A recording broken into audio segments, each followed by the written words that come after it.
Hello friends, कैसे हो आप सब। उम्मीद करती हूँ कि आप सब लोग बहुत अच्छे होंगे। अन्नपूर्णा दिव्य चैनल में एक बार फिर से मैं दिव्या आप लोग का बहुत बहुत स्वागत करती हूँ। दोस्तों, आज की वीडियो में हम लोग जानेंगे सावन मास के शुक्ल पक्ष की एकादशी का क्या नाम है, इस एकादशी को करने से क्या फल मिलता है। तो ज्यादा देर ना करते हुए वीडियो को शुरू करते हैं। वीडियो को शुरू करने से पहले आपसे एक ही रिक्वेस्ट है कि यदि आप मेरे चैनल पे पहली बार विजिट कर रहे हैं तो मेरे अन्नपूर्णा टीवी चैनल को सब्सक्राइब कीजिएगा। मेरा वीडियो पसंद आए तो उसे लाइक कीजिएगा, शेयर कीजिएगा, ताकि ये तथ्यपरक कथा कहानी उन तक भी पहुंच जाए जो लोग इस कहानी को नहीं जानते हैं। तो चलिए शुरू करते हैं।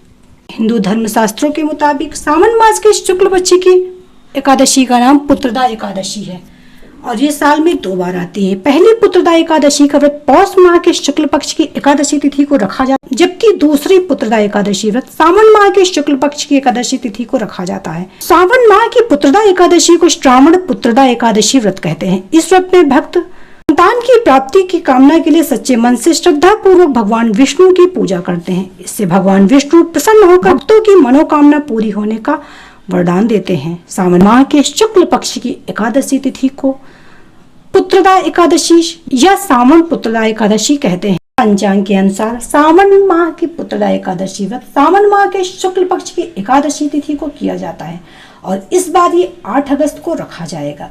तो आइए दोस्तों जाने कि सावन पुत्रदा एकादशी की तिथि और पूजा का शुभ मुहूर्त क्या है। श्रावण पुत्रदा एकादशी का व्रत 8 अगस्त दिन सोमवार को किया जाएगा और 7 अगस्त दिन रविवार को रात 11:50 से एकादशी तिथि की शुरुआत हो जाएगी और एकादशी तिथि का समापन 8 अगस्त दिन सोमवार को रात 9 बजे होगा। एकादशी व्रत में पारण का बहुत महत्व स्थान होता है। भक्त यदि एकादशी व्रत का पारण अशुभ मुहूर्त में करेंगे तो उनके व्रत का सारा फल निष्फल हो जाता है। ऐसे में व्रती को सावन पुत्रदा एकादशी व्रत या कोई भी अन्य एकादशी का व्रत रखा है तो उसका पारण शुभ मुहूर्त में करना चाहिए। पंचांग के मुताबिक सावन पुत्रदा एकादशी के पारण के लिए शुभ समय 9 अगस्त दिन मंगलवार को 5:46 से 8:26 तक निर्धारित है। तो आइए दोस्तों सावन पुत्रदा एकादशी कथा का श्रवण करते हैं। एक बार युधिष्ठिर जी श्री कृष्ण से कहने लगे, हे भगवान, सावन शुक्ल पक्ष की एकादशी का क्या नाम है, इस व्रत को करने की क्या विधि है तथा इसका महात्म्य कृपा करके मुझे बताइए।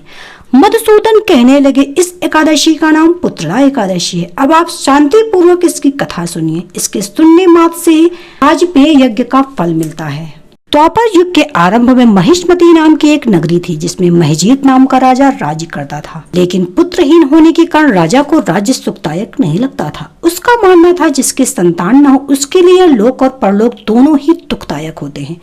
पुत्र सुख की प्राप्ति के लिए राजा ने अनेक उपाय किए, परंतु राजा को पुत्र की प्राप्ति नहीं हुई। वृद्धावस्था आती देख राजा ने प्रजा के प्रतिनिधियों को बुलाया और कहा, हे प्रजाजनों, मेरे खजाने में अन्याय से उपार्जन किया हुआ धन नहीं है, ना मैंने कभी देवताओं तथा ब्राह्मणों का धन छीना है, किसी दूसरे की धरोहर भी मैंने नहीं ली, प्रजा को पुत्र के समान पालता रहा, मैं अपराधियों को पुत्र तथा बांधवों की तरह दंड देता रहा, कभी किसी से घृणा नहीं किया, सबको समान माना है, सज्जनों की सदा पूजा करता हूँ। इस प्रकार धर्मयुक्त राज करते हुए भी मेरे पुत्र नहीं है, सो मैं अत्यंत दुख पा रहा हूँ।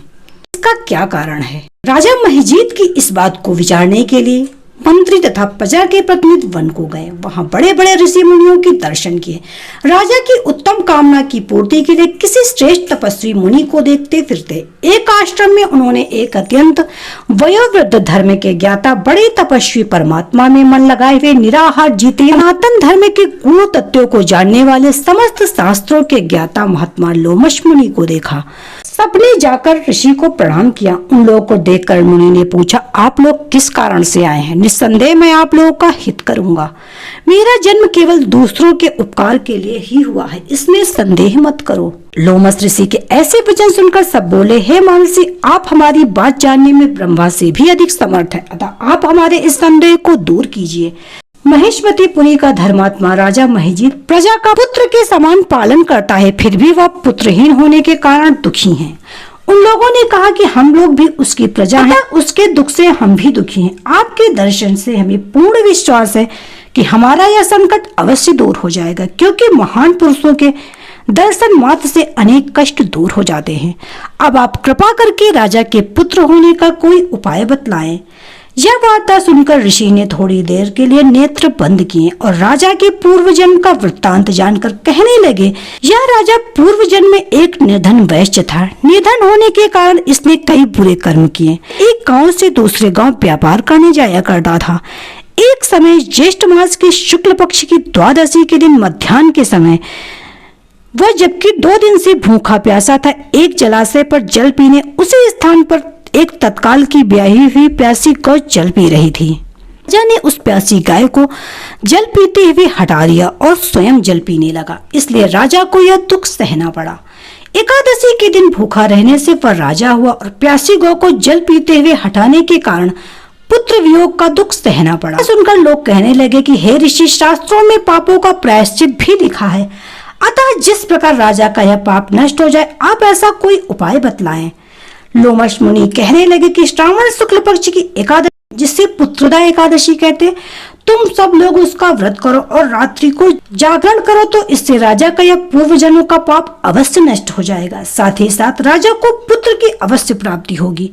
लोमश ऋषि के ऐसे वचन सुनकर मंत्रियों सहित सारी प्रजा नगर को वापस लौट आई और जब श्रावण मास के शुक्ल पक्ष की एकादशी आई तो ऋषि की आज्ञा अनुसार सबने पुत्रदा एकादशी का व्रत और जागरण किया। इसके पश्चात द्वादशी के दिन इसके पुण्य का फल राजा को दिया। उस पुण्य के प्रभाव से रानी ने गर्भ धारण किया और प्रसव काल समाप्त होने पर उसने एक बड़ा तेजस्वी पुत्र उत्पन्न हुआ। इसलिए हे राजन, इस श्रावण शुक्ल पक्ष की एकादशी का नाम पुत्रदा पड़ा।